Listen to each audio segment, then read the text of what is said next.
Je m'appelle Nicolas. J'ai 25 ans et ma propre sœur a ruiné ma vie pour voler mon héritage. Avant de vous raconter le moment où elle a tout avoué juste devant le partenaire commercial le plus important de notre famille, dites-moi d'où vous regardez dans les commentaires. C'est bon de savoir que je ne suis pas seul dans cette situation. Le claquement de la porte a été le son le plus fort que j'ai jamais entendu. C'était plus que du bois heurtant un cadre.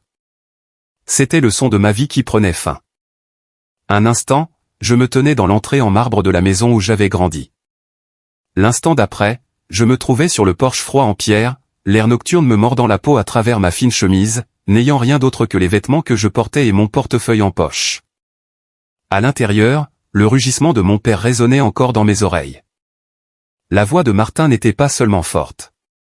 C'était une force physique, du genre à faire trembler le cristal fin sur la cheminée.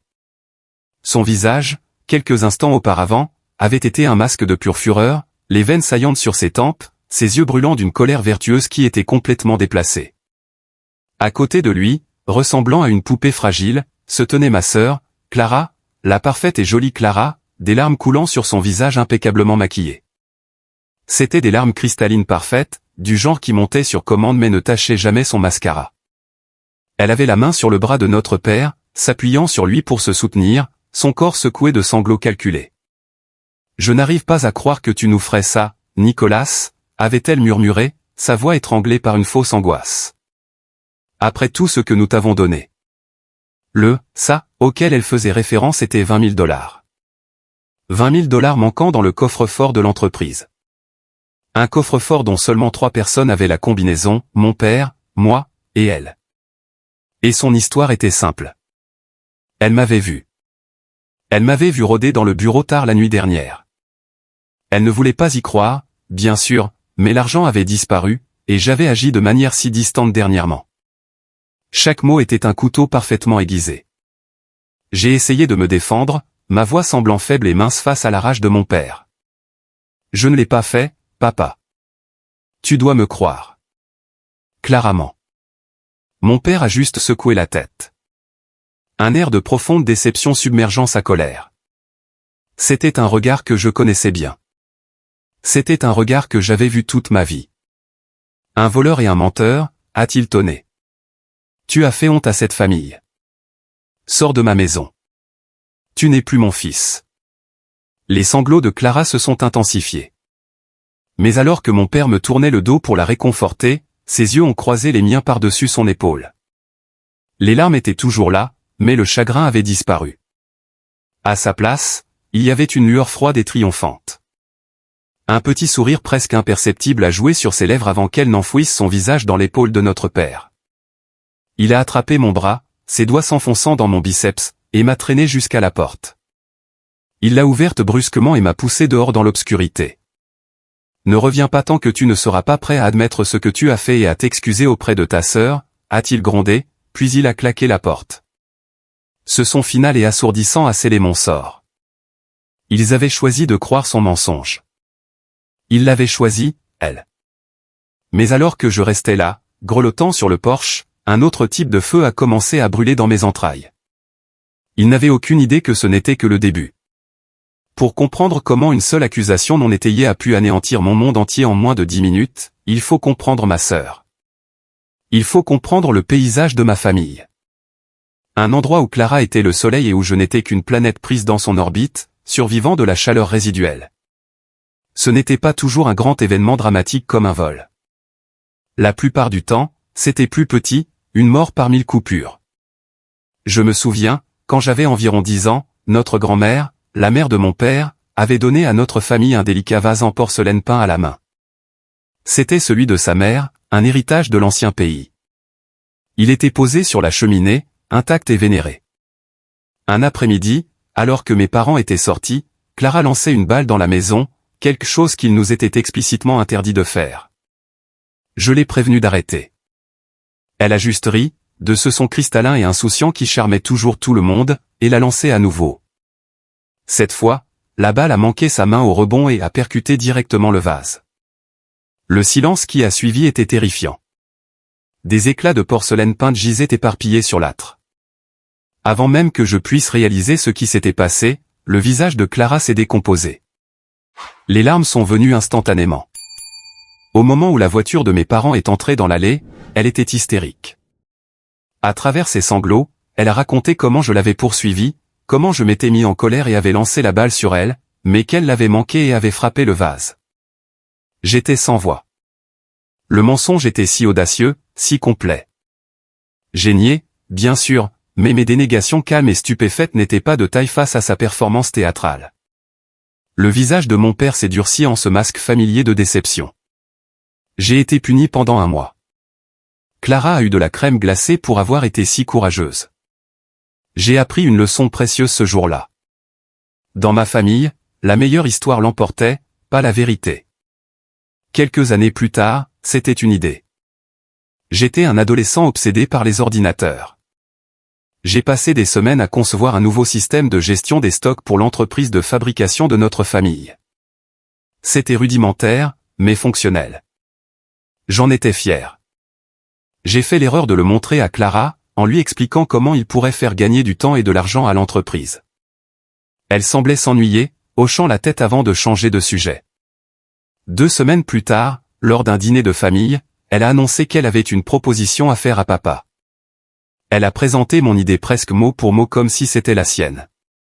Elle avait même redessiné mes croquis approximatifs sur du papier propre. Mon père était abasourdi. Il l'a qualifié de génie, de visionnaire. Il a parlé de son avenir, de son sens aigu des affaires. Quand j'ai essayé d'intervenir pour dire que c'était mon idée, mon père a levé la main. Ne sois pas jaloux du succès de ta sœur, Nicolas. Un peu de saine compétition est bon pour toi. Je me sentais invisible. Il n'a même pas envisagé que je puisse dire la vérité. L'hypothèse était automatique. Clara était brillante et j'étais envieux. L'exemple ultime fut mon 16e anniversaire. C'était censé être mon jour. Mes parents avaient accepté d'organiser une petite fête dans le jardin. Le même après-midi, une lettre est arrivée. C'était une lettre d'acceptation pour Clara dans un prestigieux programme d'été pour jeunes leaders. Une grande nouvelle, c'est sûr, mais cela aurait pu attendre. Au lieu de cela, ma mère a interrompu la cérémonie de mon gâteau d'anniversaire pour faire l'annonce. Ma petite fête s'est instantanément transformée en une célébration de la réussite de Clara. Le reste de la soirée, mon père l'a promenée devant les parents, rayonnant, parlant de son avenir brillant, de son potentiel illimité. Je suis resté près du barbecue, retournant des hamburgers pour ma propre fête, me sentant comme un traiteur à l'événement de quelqu'un d'autre. C'était ma place dans la famille. J'étais le second rôle dans le Clara Show. Après l'université, nous sommes tous les deux allés travailler pour l'entreprise familiale, Martin Manufacturing. Cela semblait être le chemin naturel et attendu. Mon père l'avait bâti à partir de rien et l'entente tacite était qu'un jour je prendrais la relève. L'héritage de l'entreprise a toujours été présenté comme mon droit de naissance, ma responsabilité. Mais dès l'instant où je suis entré dans ce bureau, les anciennes dynamiques familiales ont simplement trouvé une nouvelle scène d'entreprise. J'ai pris un poste dans les opérations. J'aimais les rouages de l'entreprise, la logistique, l'efficacité. J'ai passé mes journées sur le plancher de l'usine à apprendre le fonctionnement des machines, à parler au contremaître, à essayer de trouver des moyens de rendre les choses plus fluides. J'ai fait mes heures, restant souvent tard pour rédiger des propositions et analyser les données de production. Je croyais que mon travail acharné, mes contributions réelles, forceraient enfin mon père à me voir comme un adulte capable, pas seulement comme son fils raté. Clara, d'autre part, s'est pavanée dans un rôle de marketing qu'elle s'est créé. Elle était brillante dans ce domaine. Je devais l'admettre, elle était axée sur l'image, la perception et le réseautage. Pendant que j'étais couvert de graisse en essayant de réparer un tapis roulant bloqué, elle déjeunait avec des clients, son rire résonnant dans des restaurants chers. Elle revenait au bureau avec un contrat signé, et mon père la louait pour son instinct de tueuse. Mes rapports sur l'amélioration de l'efficacité de la production de 8% me valaient un grognement et un signe de tête. Bien. Continue comme ça, était le plus grand éloge que je pouvais espérer. La disparité dans notre traitement était flagrante. Mon salaire était standard pour un directeur des opérations. Celui de Clara était nettement plus élevé, justifié par des commissions sur des contrats que l'entreprise aurait probablement décrochés de toute façon. Quand j'ai réussi à faire économiser près de $100 000 à l'entreprise en renégociant un contrat avec un fournisseur d'acier, le seul commentaire de mon père a été « Il était temps que tu commences à faire ta part ». Un mois plus tard, Clara a obtenu un article dans un journal d'affaires local, un article sur papier glacé de 2 pages sur le nouveau visage de Martin Manufacturing. Mon père l'a fait encadrer et l'a accroché dans le hall. La véritable friction a commencé lorsque nos rôles ont commencé à se chevaucher. J'ai proposé une mise à niveau majeure de l'équipement. C'était un investissement en capital énorme, mais mes projections montraient qu'il serait rentabilisé en 3 ans et augmenterait considérablement notre production. J'ai passé des semaines sur la proposition, un document de 30 pages avec une analyse détaillée des coûts et des calculs de retour sur investissement. Je l'ai présenté à mon père. Il a jeté un coup d'œil au résumé et l'a jeté sur son bureau. Trop de risques, mon fils. On s'en sort très bien comme ça. On ne répare pas ce qui n'est pas cassé. 3 semaines plus tard, lors d'une réunion de la haute direction, Clara a présenté son initiative de marketing et de croissance pour le 3e trimestre. À l'intérieur se trouvait une proposition de modernisation stratégique des actifs principaux. C'était mon plan de mise à niveau de l'équipement, reconditionné avec des mots à la mode et des graphiques élégants. Elle n'avait fait aucune des recherches. Elle avait juste pris mes données, leur avait donné un nouveau nom et les avait présentées comme une petite partie de sa grande vision. Brillant, Clara, a tonné mon père, regardant autour de la table. C'est le genre de pensée avant-gardiste dont nous avons besoin. Proactive, pas réactive. J'étais bouche bée. Je l'ai regardée et elle m'a juste fait un petit sourire mielleux. Plus tard, je l'ai confrontée dans le couloir. C'était ma proposition, Clara. Elle a juste haussé les épaules en ajustant sa veste. C'était une bonne idée, Nikki, mais les idées sont inutiles sans le bon emballage. Tu devrais le savoir maintenant. Elle m'a tapoté le bras avec condescendance et s'est éloignée.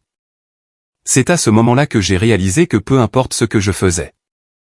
Je pourrais inventer une machine qui transforme le plomb en or, et mon père trouverait toujours un moyen de lui en donner le crédit. Je n'étais pas seulement en compétition avec elle. J'étais en compétition avec l'histoire d'elle que mes parents avaient écrite il y a longtemps. Et dans cette histoire, je n'étais jamais censé être le héros. La goutte d'eau, l'événement qui a directement mené à cette porte claquée, a commencé par un chiffre sur une feuille de calcul. C'était une divergence que j'ai trouvée tard un mardi soir. Je faisais une vérification croisée de nos rapports de dépenses trimestriels avec le budget du département marketing, et quelque chose ne collait pas. Une somme d'argent importante avait été allouée à un fournisseur dont je n'avais jamais entendu parler pour des services promotionnels qui étaient étrangement vagues. Il m'a fallu 2 jours de fouilles discrètes pour démêler l'affaire. Le fournisseur était une société écran et les paiements étaient autorisés par Clara. Ce n'était pas seulement une comptabilité bâclée. C'était du détournement de fonds, purement et simplement. Pas à grande échelle, mais c'était systématique. Quelques milliers par-ci, quelques milliers par-là, détournés du budget marketing au cours des 6 derniers mois. Le total était d'environ 20 000 $. Mon premier sentiment n'a pas été la colère, mais un profond sentiment d'effroi. C'était ça. C'était la preuve. Ce n'était pas un argument subjectif sur qui avait la meilleure idée ou qui avait cassé un vase. C'était des chiffres noirs sur une page blanche. Des relevés bancaires. C'était indéniable. Mon plan était simple. Je rassemblerais toutes les preuves, les factures, les autorisations de paiement avec sa signature, la preuve que le fournisseur n'existait pas, et je les présenterais à mon père en privé. Je n'essayais pas de la détruire. Je voulais juste que la vérité soit enfin, pour une fois, entendue. Je voulais qu'il voie ce que je voyais. Je voulais qu'il réalise enfin qui était vraiment son enfant prodige. Je croyais naïvement que les faits suffiraient. J'ai passé toute la nuit de mercredi à compiler le dossier, mes mains tremblant légèrement en imprimant chaque document. Cela semblait être le moment le plus important de ma vie professionnelle. C'était plus grand que n'importe quelle promotion. C'était une question de justice. Ce que je ne savais pas, c'est que Clara était plus intelligente, plus rapide et bien plus impitoyable que je n'aurais pu l'imaginer. Elle devait savoir que l'audit financier approchait. Elle devait sentir que son petit stratagème était sur le point d'être découvert. Elle n'a pas attendu que je fasse mon mouvement. Elle a lancé une frappe préventive. Elle savait qu'il y avait parfois de l'argent liquide gardé dans le coffre-fort du bureau principal pour les dépenses d'urgence. Elle savait que j'avais la combinaison. Tout ce qu'elle avait à faire était de prendre l'argent, de le cacher et de pointer du doigt la personne que tout le monde était déjà conditionné à voir comme le frère ou la sœur moins compétent et plus rancunier. Moi. Elle ne se contentait pas de couvrir ses traces. Elle éliminait son seul véritable rival d'un seul coup. Ainsi, le jeudi matin, je suis entré dans le bureau de mon père, mon dossier de preuves sous le bras, mon cœur battant d'un mélange de peur et de justification. J'étais prêt à présenter mon cas, mais je n'en ai jamais eu l'occasion. Au moment où j'ai franchi la porte, je l'ai vu debout, son visage comme un nuage d'orage, et à côté de lui, en larmes, se trouvait Clara. Le piège avait déjà été tendu. J'y étais tombé droit dedans, armé d'une vérité que personne n'était prêt à entendre. La partie était terminée avant même que je sache que j'y jouais. Le moteur de ma berline vieille de 10 ans était un grondement bas et triste dans la nuit autrement silencieuse. J'étais garé sur le parking désert d'un supermarché ouvert 24h24. L'enseigne au néon projetait une lueur verdâtre maladive sur mon tableau de bord. L'adrénaline de la confrontation s'était dissipée, laissant derrière elle un vide froid et lourd qui semblait me peser physiquement. J'ai appuyé ma tête contre le volant, le plastique bon marché frais contre mon front. Sans abri. À 25 ans, j'étais sans abri. Le mot semblait étranger, comme quelque chose qui arrivait à d'autres personnes dans les histoires, pas à moi. J'avais un diplôme universitaire. J'avais un travail, ou plutôt, j'avais eu un travail. Mon portefeuille contenait $67 et quelques cartes de crédit que je savais bientôt inutiles une fois que mon père m'aurait coupé des comptes joints. Mon esprit ne cessait de rejouer la scène à la porte. Le regard dans les yeux de Clara, le son de la voix de mon père. C'était un carrousel de trahison dont je ne pouvais pas descendre. Après une heure à rester assis là, à laisser le désespoir m'envahir, une lueur d'espoir irrationnel a percé. Ma mère, Éléanore. Elle était restée silencieuse pendant toute l'épreuve, son visage pâle, ses mains jointes fermement devant elle. Elle était toujours la pacificatrice, celle qui essayait d'arranger les choses. Peut-être que sans la présence écrasante de mon père, je pourrais la convaincre. J'ai sorti mon téléphone. Mon pouce a plané sur sa photo de contact. J'ai pris une profonde inspiration et j'ai appuyé sur appeler. Ça a sonné 3 fois, chaque sonnerie resserrant le nœud dans mon estomac. Nicolas. Sa voix était un murmure fragile. Maman, ai-je dit, le soulagement m'inondant. Maman, tu dois m'écouter. Clara m'a piégé. J'ai des preuves. Elle volait l'entreprise. Je l'ai découvert. Et elle a fait ça pour le couvrir. Je parlais trop vite, les mots se bousculant. Il y a eu une longue pause à l'autre bout du fil. Je pouvais entendre ses sanglots étouffés. Oh, Nikki, a-t-elle soufflé. Pourquoi rends-tu les choses si difficiles?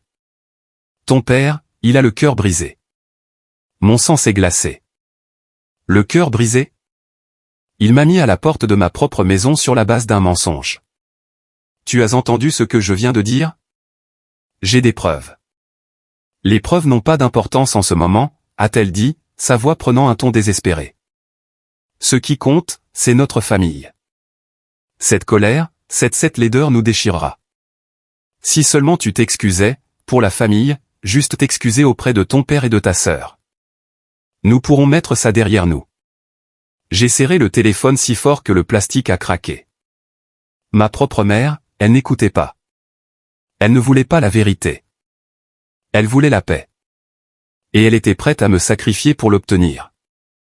L'idée que tout cela pourrait être résolu si j'avouais un crime que je n'avais pas commis juste pour arranger les choses était si profondément injuste que ça m'a coupé le souffle. Il ne s'agissait pas d'un divorce potentiel ou d'une scission familiale. Il s'agissait de maintenir à tout prix le récit confortable et établi. Alors tu veux que je dise que je suis un voleur? Ai-je demandé, ma voix dangereusement calme. Je veux que tu sois à nouveau mon fils, a-t-elle plaidé.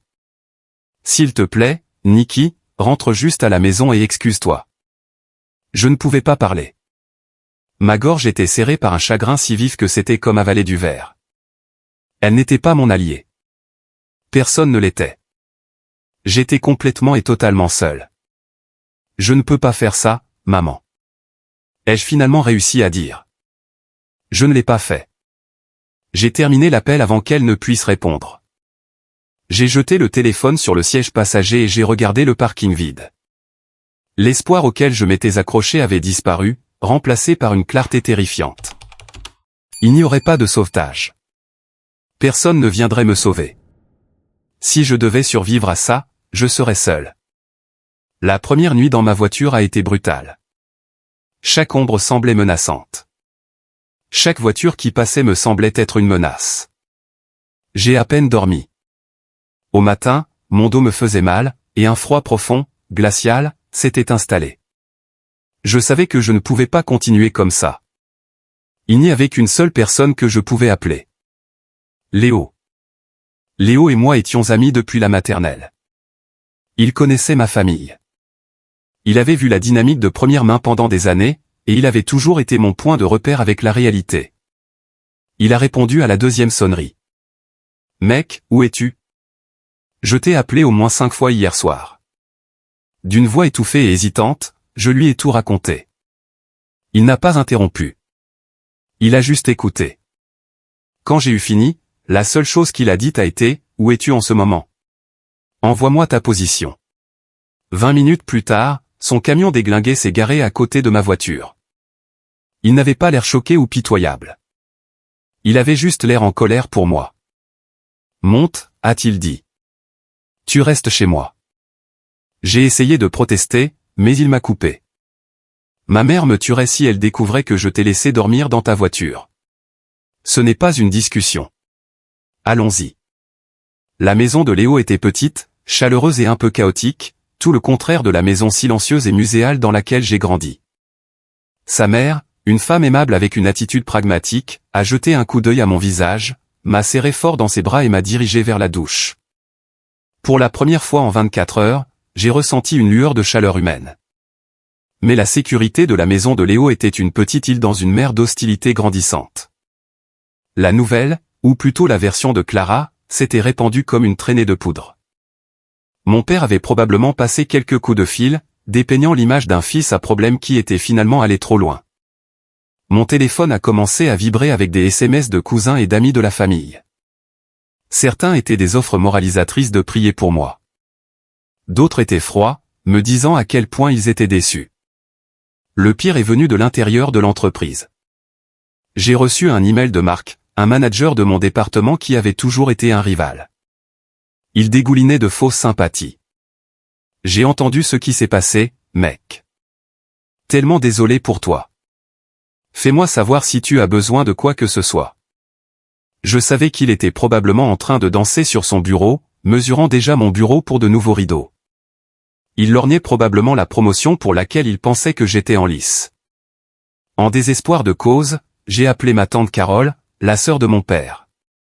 Elle avait toujours été la tante cool, celle qui semblait voir à travers les fanfaronnades de mon père. Je pensais, j'espérais qu'elle serait une alliée. Sa voix était prudente. Nicolas, j'ai entendu dire qu'il y avait eu des problèmes. J'ai expliqué la situation, ma voix suppliant qu'elle me croie. Elle a soupiré lourdement. Écoute, chérie, ton père est un homme difficile.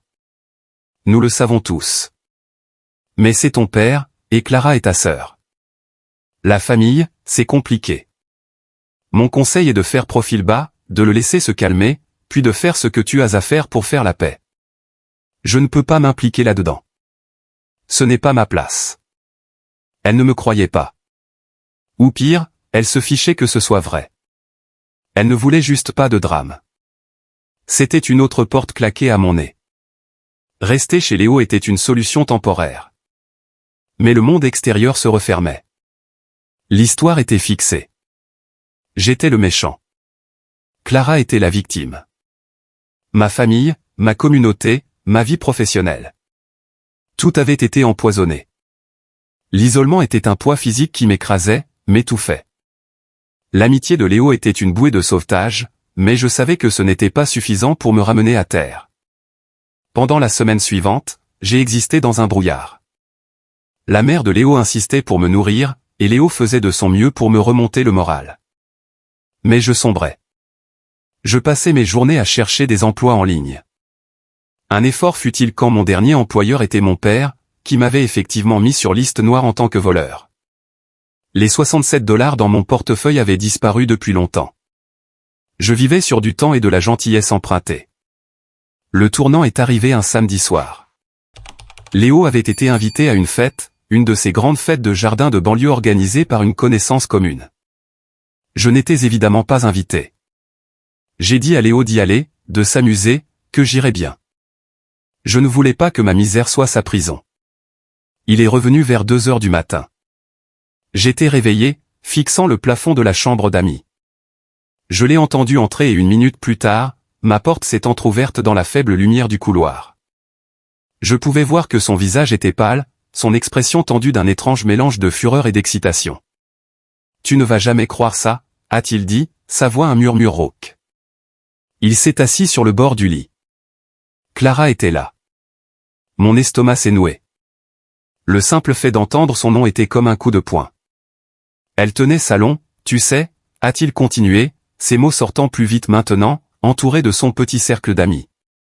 Elle avait bu quelques verres. Elle était bruyante. Et elle se vantait. Se vantait de quoi, ai-je demandé, bien que je connaisse déjà la réponse. De toi, a dit Léo, ses yeux me fixant. Elle en riait, mec. Une de ses amies lui a demandé si elle allait bien, tu sais, après le drame familial. Et Clara. Elle a juste ri et a pris une grande gorgée de sa margarita. Elle a dit, s'il vous plaît, je vais mieux que bien. J'ai enfin eu le bureau à côté de celui de papa. Parfois, il faut sortir les poubelles pour garder la maison propre. La cruauté de la chose, la cruauté désinvolte et festive, m'a coupé le souffle. Mais ce n'est pas tout, a dit Léo, se penchant plus près. Son ami avait l'air confus et a dit quelque chose comme « mais je pensais qu'il avait volé tout cet argent ». Et Clara. Elle a baissé un peu la voix, mais j'étais assez près pour entendre. Elle a dit « il n'a rien volé. Il est trop stupide pour réussir un coup pareil. J'ai juste donné à papa une raison de voir enfin ce qui était devant lui depuis le début. Il n'y a qu'un seul enfant dans cette famille qui est capable de diriger les choses. Elle a dit qu'elle t'avait donné une leçon. » Léo a sorti son téléphone. Ses mains tremblaient. Je ne pouvais pas rester là sans rien faire. J'ai fait semblant d'envoyer un texto et j'ai appuyé sur enregistrer. Ce n'est pas génial. C'est bruyant. Mais on peut l'entendre. On peut l'entendre l'admettre. Il a appuyé sur play. À travers le son déformé de la musique de fête et du brouhaha, je pouvais entendre sa voix, claire comme de l'eau de roche, légèrement pâteuse, mais sans équivoque. Point donné à papa une raison de voir enfin. Un seul enfant capable. C'était un fragment. Ce n'était pas un aveu complet. Cela ne tiendrait pas devant un tribunal avec un avocat, mais c'était tout. C'était la preuve que je n'étais pas fou. C'était la preuve que ce cauchemar était réel, orchestré par ma propre sœur. Pour la première fois depuis des semaines, le brouillard du désespoir a commencé à se dissiper, brûlé par une rage ardente et clarificatrice. Le temps de se cacher et de s'apitoyer sur mon sort était révolu. Elle avait célébré ma destruction. Maintenant, j'allais orchestrer la sienne. L'enregistrement a tout changé. C'était une arme, bien qu'imparfaite. Léo et moi l'avons écouté une 12aine de fois. L'audio était trouble et elle n'a jamais dit explicitement « je l'ai piégé ». Un bon avocat pourrait le démolir, prétendre qu'il a été sorti de son contexte, qu'elle était juste ivre et disait n'importe quoi. Mon père, dans son état d'aveuglement volontaire, le rejetterait instantanément. Le présenter directement serait une erreur. Cela révélerait mon jeu et entraînerait probablement d'autres accusations de manipulation de ma part. Non, cet enregistrement n'était pas la solution. C'était le carburant. On ne peut pas l'utiliser pour attaquer, ai-je dit à Léo, faisant les 100 pas dans son salon. On doit l'utiliser pour construire une scène. Une scène où elle sera forcée de se produire. Et cette fois, tout le monde verra le vrai spectacle. Mon état d'esprit a changé. Le chagrin et le choc étaient toujours là. Mais ils étaient maintenant tassés, compressés en un noyau dur comme du diamant de détermination. Je n'étais plus une victime attendant d'être secourue. J'étais un stratège. Mon premier mouvement a été de prendre contact avec prudence.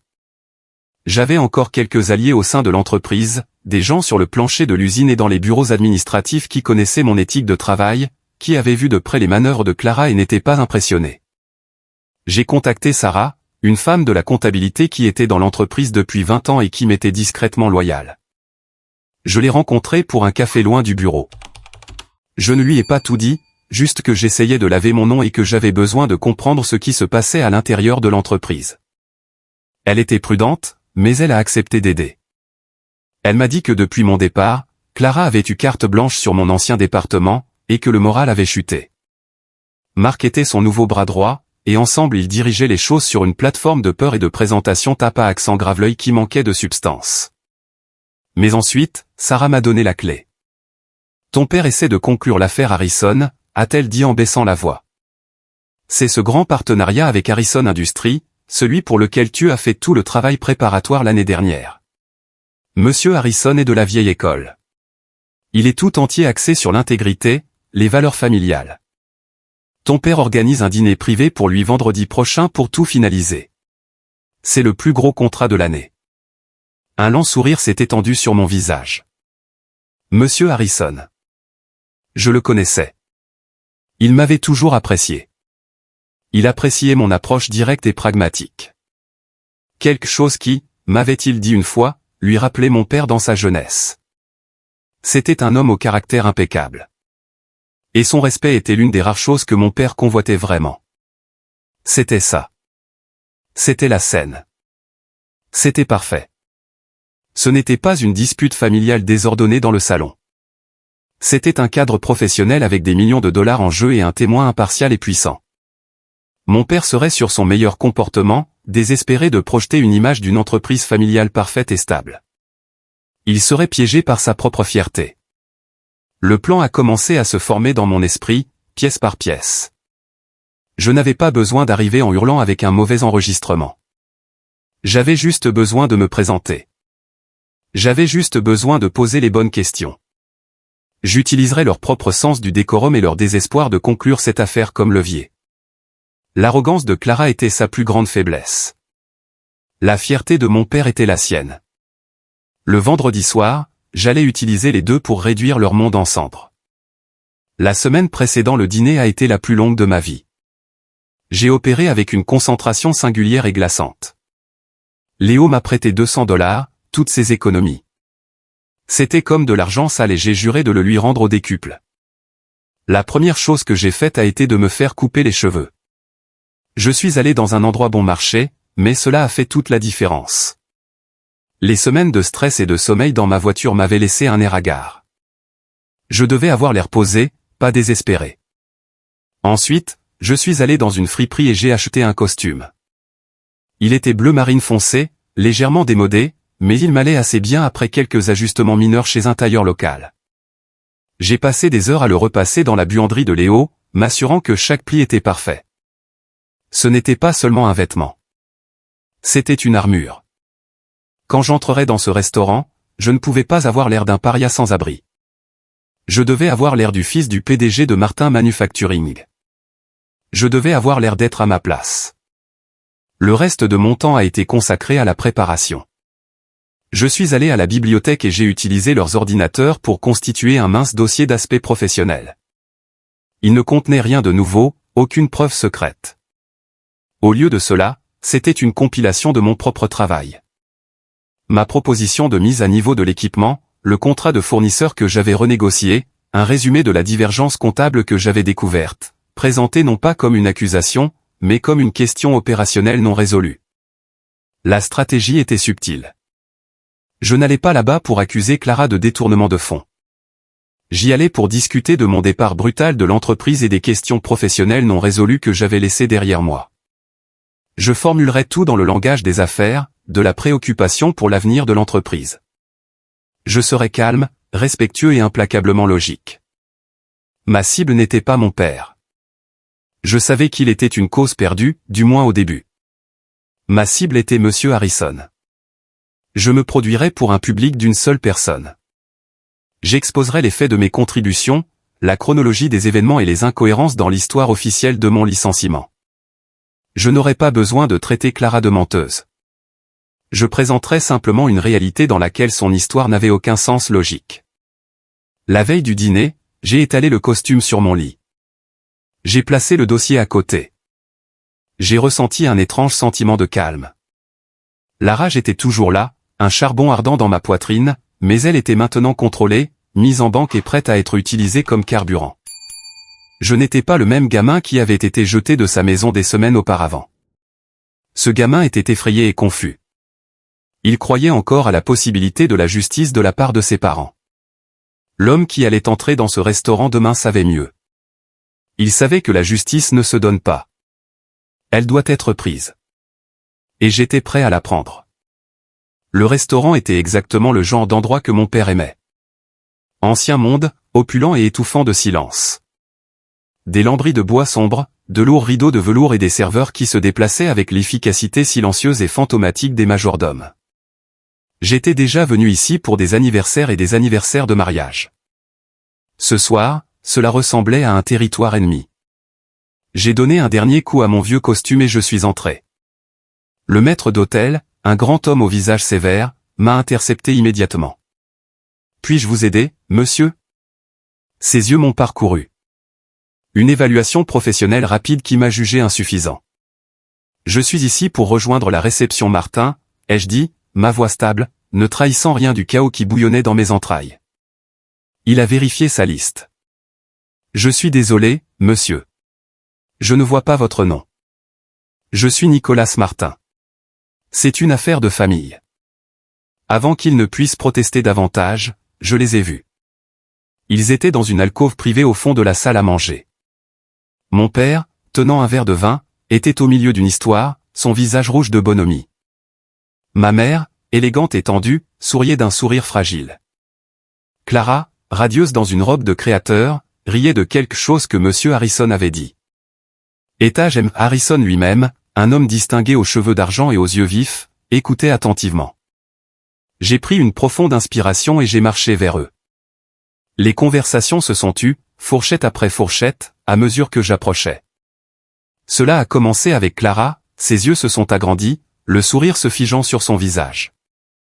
Puis ma mère m'a vu et sa main a volé à sa gorge. Un petit hoquet étranglé s'échappant de ses lèvres. Finalement, mon père s'est retourné. Le masque joyeux est tombé. Son visage est passé du rouge au pâle en un battement de cœur, puis s'est assombri de rage.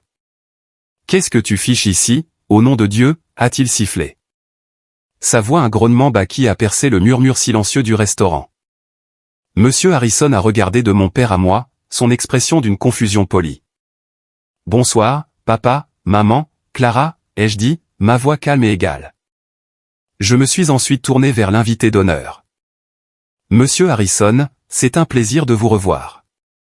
Je m'excuse pour l'interruption. » Sécurité, a claqué mon père, essayant de faire signe à un serveur. « Ce ne sera pas nécessaire, » ai-je dit, en plaçant mon mince dossier sur la table. Je ne suis pas ici pour faire une scène. Je suis simplement ici en tant que partie prenante concernée de Martin Manufacturing pour discuter de quelques questions non résolues avant que vous ne finalisiez votre partenariat. Monsieur Harrison a haussé un sourcil, intrigué. Il a regardé mon père. « Martin, de quoi s'agit-il ? C'est votre fils ? » La mâchoire de mon père était si serrée que je pouvais voir les muscles se contracter. Il était piégé. Il ne pouvait pas me faire jeter dehors physiquement sans créer un spectacle massif et embarrassant devant le seul homme qu'il devait impressionner. Il est, a articulé mon père, et il n'est plus associé à l'entreprise. C'est l'une des questions que j'aimerais discuter, ai-je dit doucement, en tirant une chaise vide d'une table voisine et en m'asseyant avant que quiconque ne puisse m'arrêter. Mon départ plutôt brutal. Vous voyez, Monsieur Harrison, ma résiliation est intervenue juste un jour après que j'ai soumis un rapport sur une divergence comptable significative que j'ai découverte. J'espérais que mon père pourrait me mettre au courant de la résolution. J'ai fait glisser une seule feuille de papier du dossier sur la table. C'était le résumé du détournement de fonds, sans nom attaché, juste des chiffres. Le visage de mon père virait à une nuance dangereuse de violet. Ce n'est ni le moment ni l'endroit. Au contraire, ai-je dit, les yeux fixés sur Monsieur Harrison. Lorsqu'une entreprise recherche un partenariat de plusieurs millions de dollars, je crois que ses contrôles financiers internes et ses politiques de ressources humaines sont de la plus haute importance. N'est-ce pas? Monsieur Harrison n'a pas répondu. Il a juste ramassé le papier, son expression illisible. Clara me dévisageait, ses yeux remplis d'une haine venimeuse.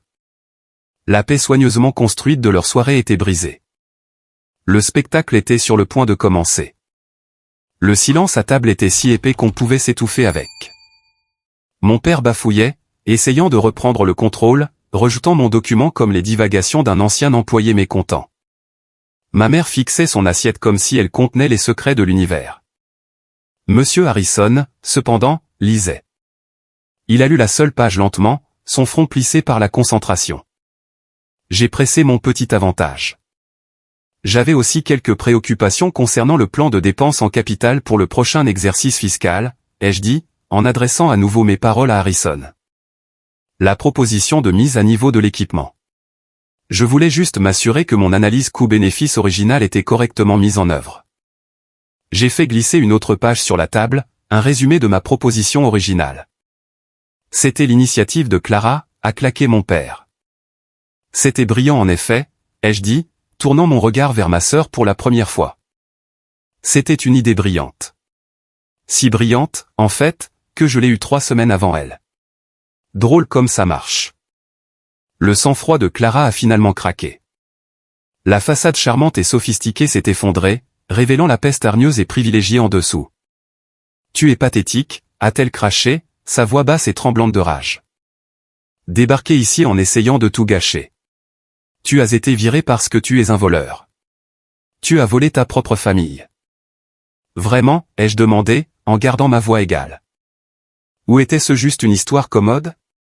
Une histoire pour se débarrasser de la seule personne qui savait que tu falsifiais les comptes dans le département marketing. Mon père a frappé du poing sur la table, faisant sauter les couverts. Assez. Tu ne parleras pas à ta sœur de cette façon. Tu es une honte, et je veux que tu sortes d'ici maintenant. Sa défense ne fit que l'enhardir. Sa peur était remplacée par une vague de fureur juste et arrogante. Elle croyait à ce moment-là qu'elle était intouchable. Mon père la protégerait toujours. Elle m'a regardé, un ricanement tordant ses beaux traits. Tu penses que ces petits papiers peuvent changer quelque chose?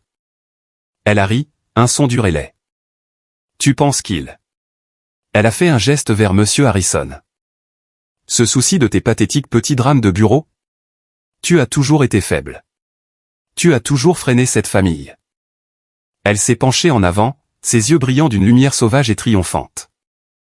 La pression des dernières semaines, le frisson de sa victoire et le champagne qu'elle avait bu, tout s'est combiné en une explosion spectaculaire et autodestructrice.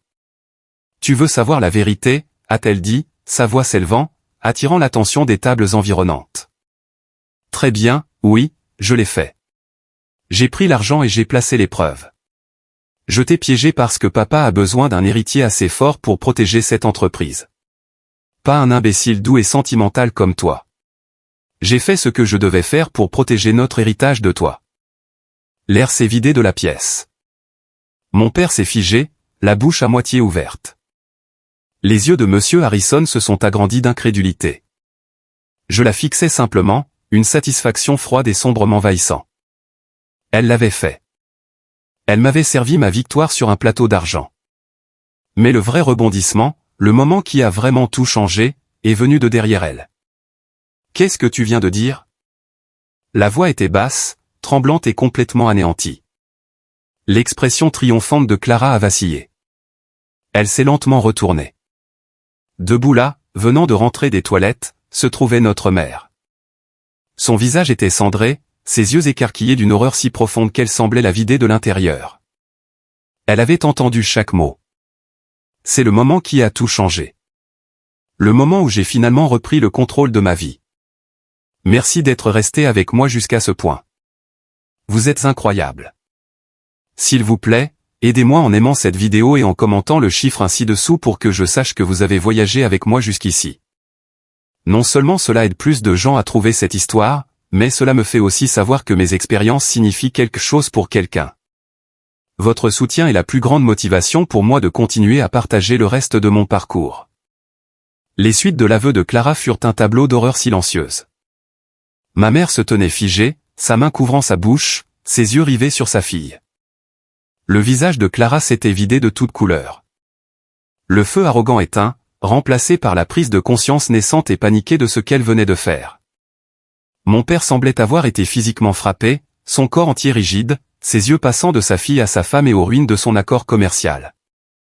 C'est Monsieur Harrison qui a rompu le charme. Il a délibérément plié le papier que je lui avais donné, l'a placé dans la poche de sa veste et s'est levé. Il a ajusté sa cravate, son visage un masque de déception froide et profonde.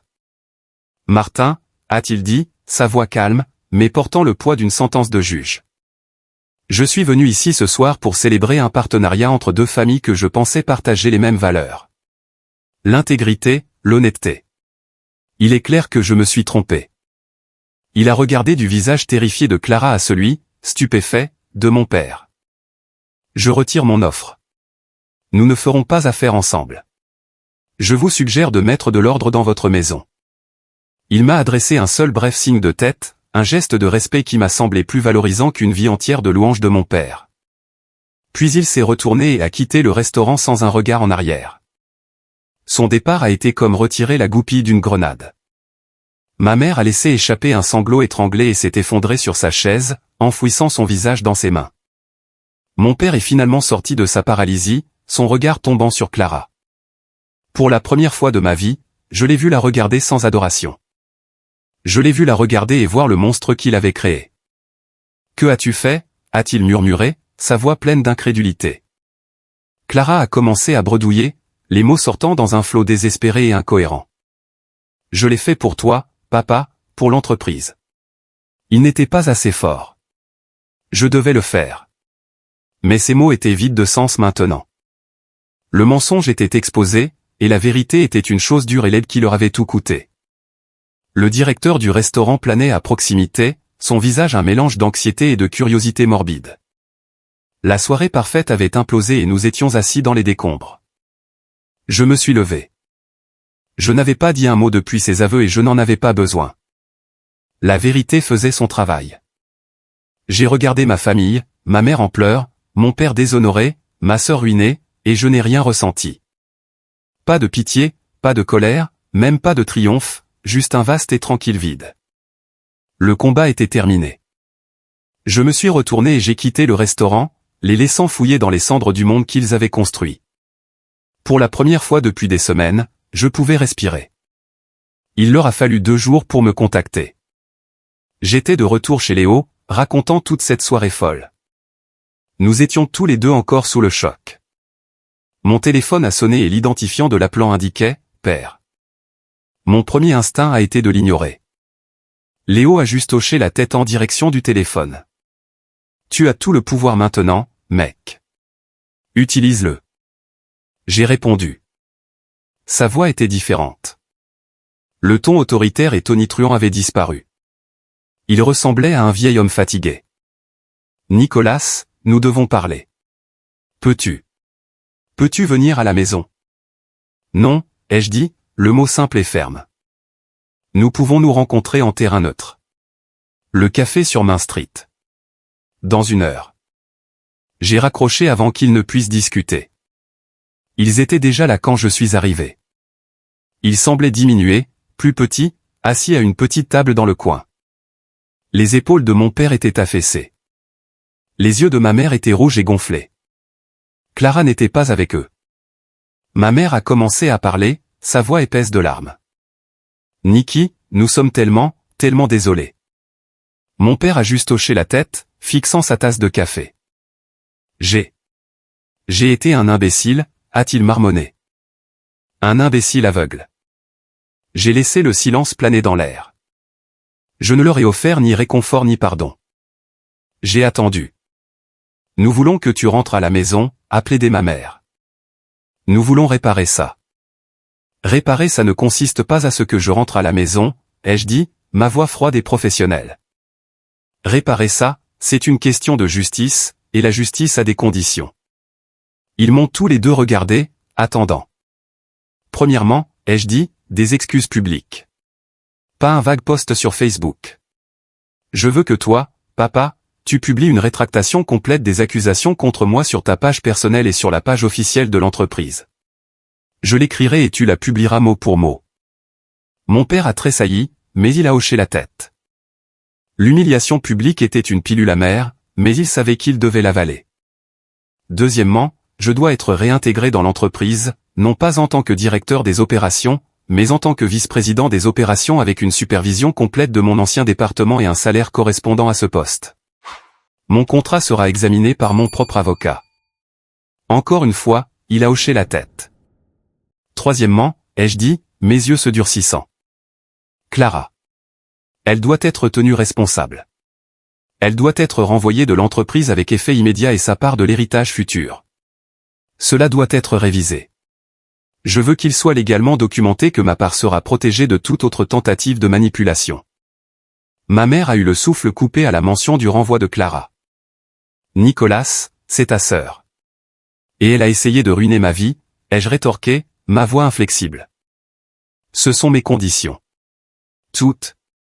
Soit vous les acceptez, soit vous ne me reverrez ni n'entendrez plus jamais parler de moi.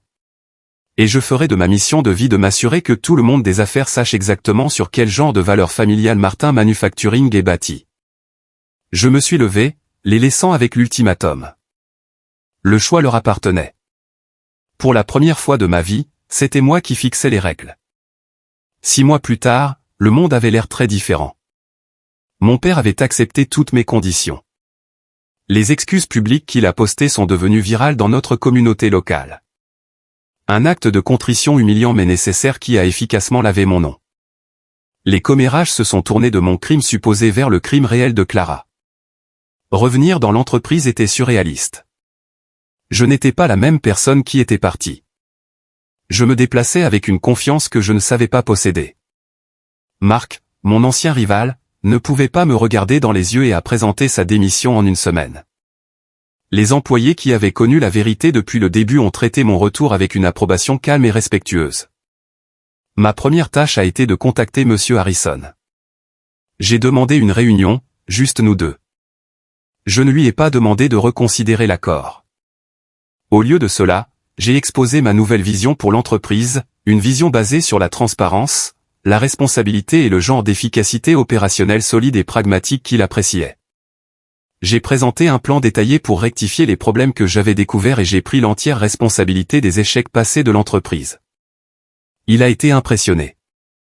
2 mois plus tard, nous avons signé un nouvel accord de partenariat, encore meilleur. Cette victoire était plus douce que n'importe quelle excuse personnelle. C'était la preuve, écrite à l'encre noire sur un contrat valant des millions, que j'étais capable. J'avais sauvé l'entreprise familiale non seulement de la corruption de ma sœur, mais aussi de l'aveuglement de mon père. Ma relation avec mes parents était un travail en cours. Mon père me traitait avec un nouveau respect prudent.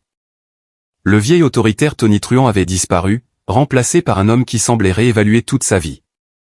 Il a commencé à écouter mes idées lors des réunions. Il a commencé à me demander mon avis. C'était étrange et parfois inconfortable, mais c'était un début. Ma mère a fait plus d'efforts. Elle m'appelait régulièrement, non pas pour forcer une fausse paix, mais juste pour parler. Nous avons eu de longues et difficiles conversations où elle a admis sa propre culpabilité. Sa faiblesse face à la personnalité dominatrice de mon père. Elle a avoué qu'elle avait su au fond d'elle que la dynamique était mauvaise depuis des années, mais qu'elle avait eu trop peur pour la contester. Ses excuses semblaient sincères, nées d'un regret réel. Il y avait un long chemin à parcourir, mais pour la première fois, il semblait que nous le parcourions ensemble. Clara était partie après avoir été forcée de quitter l'entreprise. Elle avait déménagé dans une autre ville. J'ai entendu dire par des oui-dire qu'elle travaillait à un poste de marketing de bas niveau. Nous ne nous étions pas parlé depuis cette nuit au restaurant. Une partie de moi se demandait si je devais me sentir coupable, mais ce n'était pas le cas. Son exil était le prix de la justice. La maison semblait plus calme, plus sereine sans sa présence manipulatrice, remuant constamment le couteau dans la plaie. Le silence était paisible. Je reconstruisais l'entreprise. Ma famille reconstruisait ses fondations, et je me reconstruisais moi-même. Les cicatrices étaient toujours là, mais ce n'étaient plus des blessures ouvertes. Elles étaient des rappels de la bataille que j'avais menée et gagnée. Un soir, environ 8 mois après la confrontation, je suis rentré d'une longue journée au bureau pour trouver une épaisse enveloppe dans ma boîte aux lettres. Il n'y avait pas d'adresse de retour, mais j'ai immédiatement reconnu l'écriture élégante et bouclée. C'était de Clara. Mon premier réflexe a été de la jeter, de la brûler sans la lire. Je n'avais pas besoin de ses excuses ou de son venin dans ma vie. Mais la curiosité, un étrange vestige persistant de notre enfance partagée, a eu raison de moi. Je me suis assis à ma table de cuisine et je l'ai ouverte. Ce n'était pas une diatribe haineuse, ni de simples excuses. C'était une longue lettre décousue de 10 pages. Dedans, elle essayait de s'expliquer. Elle écrivait sur notre enfance, mais ses souvenirs étaient déformés, tordus à travers le prisme de son propre récit. Elle ne voyait pas un frère constamment négligé.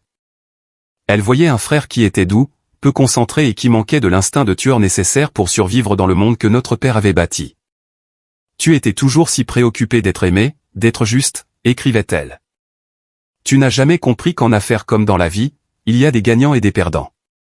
Papa a bâti un empire et je te voyais, avec ta sentimentalité et ton cœur d'artichaut, comme la plus grande menace à sa survie. Tu l'aurais mené à la ruine en 5 ans. La lettre révélait un niveau de responsabilité perçu choquant et délirant. Dans son esprit, elle n'avait pas agi par simple jalousie ou cupidité. Elle avait effectué un acte de chirurgie d'entreprise nécessaire, bien que douloureux. Elle se voyait comme la protectrice de la famille, la seule assez forte pour prendre les décisions difficiles. Me piéger n'était pas un crime. C'était une manœuvre stratégique pour sauver l'héritage familial de son maillon le plus faible, moi. Elle s'était convaincue que prendre mon héritage, mon travail et ma maison était un acte juste. C'était pour le plus grand bien du nom de la famille. Je savais que tu serais blessé, continuait la lettre. Mais je pensais que tu finirais par retomber sur tes pieds, peut-être trouver un travail tranquille quelque part où tu serais plus adapté. Je n'ai jamais imaginé que tu te défendrais comme ça. J'ai sous-estimé ton entêtement. C'était ma seule erreur. Pas le mensonge, pas la trahison, pas le manque total de moralité. Sa seule erreur à ses yeux était d'avoir mal calculé ma réaction. La lettre était la dernière pièce manquante du puzzle. Elle donnait une logique terrifiante et pathétique à sa folie. Elle n'était pas juste une simple méchante. Elle était l'héroïne de sa propre histoire tordue, une sauveuse d'entreprise qui avait été tragiquement incomprise. Elle manquait de la conscience de soi pour voir l'égoïsme et la cruauté profonde de ses actions. J'ai plié la lettre et l'ai remise dans l'enveloppe. Je ne ressentais plus de colère. Je ressentais une pitié profonde et glaçante pour elle. Elle était piégée dans une prison qu'elle avait elle-même construite. Un monde où l'amour était confondu avec le contrôle et où la force se mesurait à l'impitoyabilité. Je suis sorti vers mon barbecue, j'ai craqué une allumette et j'ai jeté la lettre sur les braises. J'ai regardé les bords se recroqueviller et noircir, son écriture élégante se transformant en cendres grises et en fumée avant de disparaître dans le ciel nocturne. Et avec elle, je l'ai finalement laissé partir. Cela fait plus d'1 an maintenant. De la fenêtre de mon nouveau bureau, celui qui était autrefois celui de mon père, je peux voir toute la ville s'étendre en dessous. L'usine tourne à plein régime, plus productive et rentable que jamais. Le nom de Martin Manufacturing, autrefois terni, est maintenant associé à une histoire de résilience et d'intégrité. Mon père est maintenant semi-retraité. Il vient encore quelques jours par semaine, mais il est plus un consultant et un sage.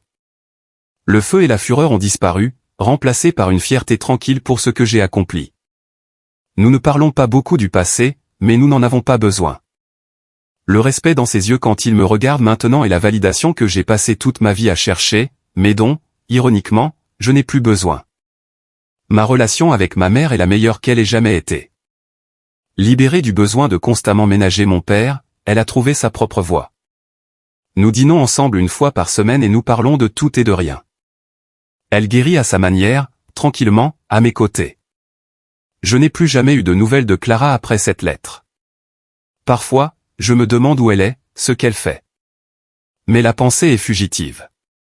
Elle est un chapitre de ma vie qui est maintenant clos. Je suis arrivé à la conclusion que ce qu'elle a fait, aussi horrible que ce fut, était un cadeau étrange et douloureux. Être jeté hors de cette maison, être dépouillé de tout ce que je pensais me définir, mon nom, mon travail, mon héritage, m'a forcé à découvrir qui j'étais vraiment. Cela m'a forcé à construire mes propres fondations, des fondations qui ne dépendaient pas de l'approbation de mon père ou de ma place dans la hiérarchie familiale. On dit que les feux les plus ardents forgent l'acier le plus solide. J'ai été jeté au feu, et je n'ai pas seulement survécu. J'ai été refait. J'ai appris que la vraie force ne consiste pas à être impitoyable ou bruyant. C'est la résilience. C'est défendre la vérité. Même quand votre voix tremble. c'est connaître sa propre valeur. Même quand les personnes qui sont censées vous aimer le plus refusent de la voir. Je leur ai pardonné. Non pas parce qu'ils le méritaient, mais parce que je méritais la paix.